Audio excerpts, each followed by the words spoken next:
There are two numbers keeping you from seeing your abs. And if you're over 40, you literally don't have time to waste ignoring or lying to yourself about either of them. Number one is the calories that you're actually eating. And number two is how much body fat you actually need to drop in order to see your abs. I was wrong about both when I started my physique transformation last year. It's extremely common. Here's how to use the next 7 days to get honest about both, so you can build a foundation for fat loss that you'll actually see in the mirror. When I first tried getting my dad bod in shape at the start of last year, I swore I was eating in a deficit, guessing as best as I could, but without really knowing where my calories really were. And as a result, every day I would step on the scale and my weight was a bit of a roller coaster. Some days up, some days down, but overall, this meant not a whole lot of fat loss. The scale was hardly moving. Then I decided to weigh and track what I ate. I always resisted the idea, but giving it a try showed me what that splash of olive oil when I was cooking, how that added up.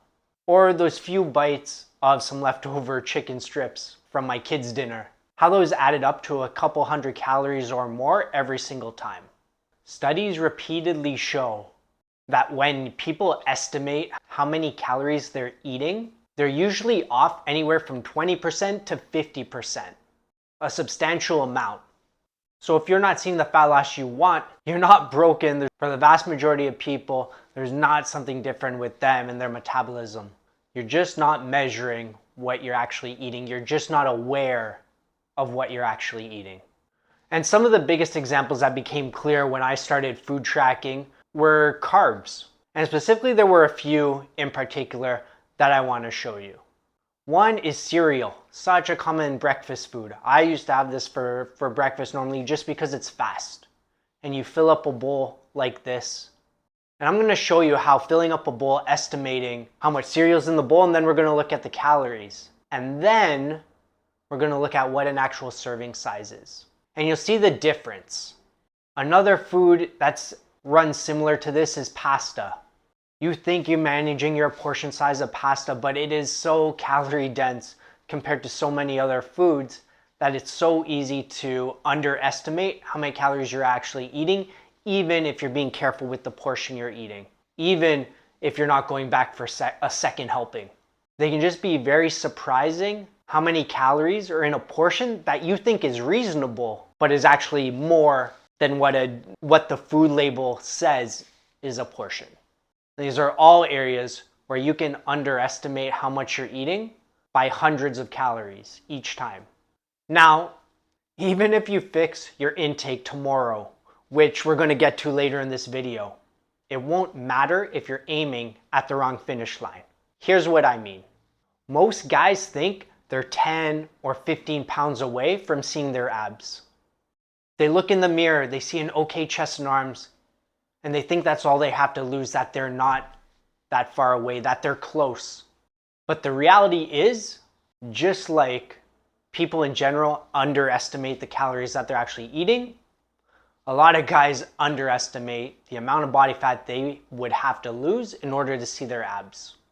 And so if you think you have 10 or 15 pounds to lose, a general rule of thumb is to expect to have to lose double that. And it's important to know this because if your expectation isn't grounded in reality, then it's far easier to get discouraged when you reach what you think should be the finishing point and it looks like the transformation has barely begun.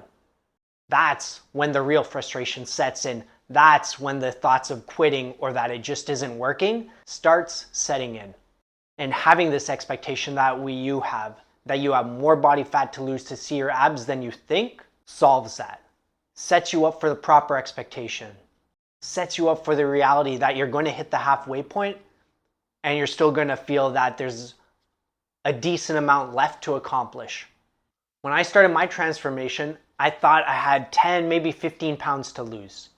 This was my initial photo, right? And if you saw me with a shirt on, you probably wouldn't think I would have more than 15 pounds to lose. I ended up losing 17 pounds in about 12 weeks, and this was the end result. I wasn't super ripped, I wasn't super jacked. I stopped at this point because I didn't want to keep getting smaller and lighter. I wanted to transition into building some muscle and then hitting fat loss again. But what I noticed and what you can see in these pictures was that there was still body fat to lose, even though I made substantial progress from the starting point. Expect to have more body fat to lose to see your abs than you think. Look, realizing that you have 25 pounds to lose instead of 10 pounds, that can sound daunting. But it's actually liberating because you know the real target. And the hardest part of getting to this target, it usually isn't the Monday to Friday when you're in a routine because of work. It's the weekends, when life takes over, when there's social events, things to do. And so if you want to strategize to handle your weekends from a nutrition point of view so that you don't undo the progress that you're making from Monday to Friday, then download my 3-page Busy Dad's Weekend Fat Loss Game Plan. You can go through it in 15 minutes and it can give you a strategy so you can see that real progress and that real change happening in the mirror, week after week. Go get it at the link in the description. Now, when I tell my clients that they need to track their food and buy a simple food scale to have in their kitchen, I almost always get immediate pushback. They tell me, Chris, I'm a busy guy. I have a job where I run my own business, and then when I come home, I'm in dad mode.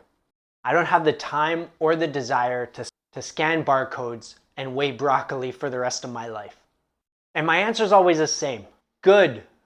Because I don't want you to track forever either. This isn't a lifetime sentence. It's just a reality check. Think of it like a financial audit or reviewing your budget to know where your money is going so that you can make informed decisions about your spending or your saving or your investing. So here's what to do for the next 7 days.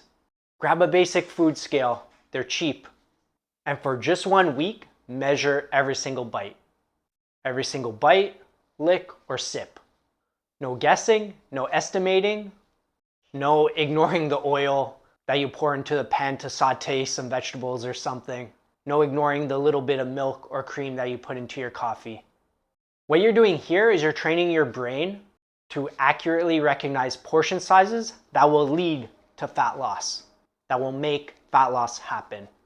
Over time, as you practice this skill, you'll develop the ability to eyeball the food on the plate or in the bowl, to estimate the calorie amount better, more accurately, just by seeing how much food you're eating. But you cannot learn to accurately estimate until you've actually measured over and over again. Now, building the skill of tracking your food is something you can absolutely do on your own. But where most busy guys get stuck isn't with downloading the app.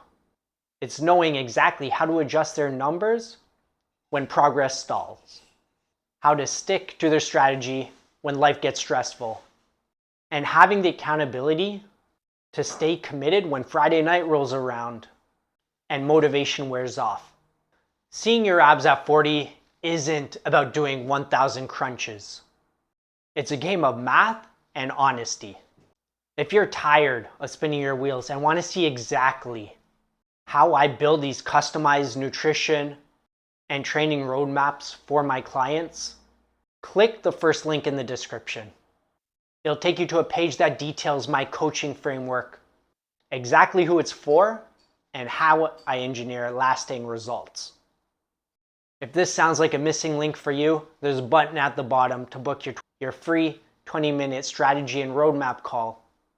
Grab a slot before they fill up, and let's start building your foundation.